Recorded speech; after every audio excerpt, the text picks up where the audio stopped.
আজ আমি গণিতের বর্গমূল বিষয়ে কিছু কথা বলব।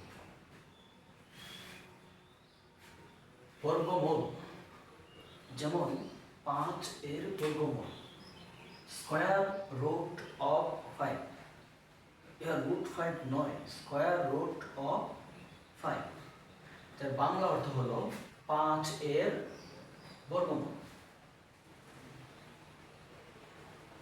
তেমনি হতে পারে কিউব রুট অফ 5, অর্থাৎ 5 এর ঘনমূল। ফোর্থ রুট অফ 5, 5 এর 4তম মূল।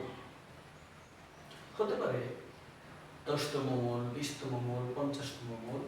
যদি এখানে n ব্যবহার করি তাহলে হবে nth রুট অফ 5, অর্থাৎ কোন সংখ্যার যে কোনতম মূল ব্যবহার করা যেতে পারে। কিন্তু যদি বলা হয় রুট 5, তার মানে আমরা কি বুঝতে পারবো? রুট অর্থ মূল। কততম মূল? 2তম, 3তম, না 4তম, 5তম, নাকি nতম মূল? তা অনির্দিষ্ট থেকে যায়। সুতরাং এটা আমাদের একটি ভুল ধারণা যে রুট 5, রুট 7, রুট 2। আমাদের এই ধারণা থেকে বেরিয়ে আসতে হবে।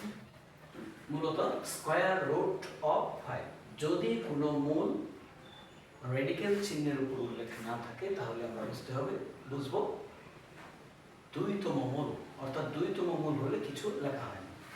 তেমনি কিউব রুট অর্থাৎ 3তম মূল যদি হয় তাহলে 3 লেখা হয়, 4তম মূল হলে 4, এবং এভাবে 10তম মূল হলে 10, এবং nতম মূল হলে n লেখা হয়।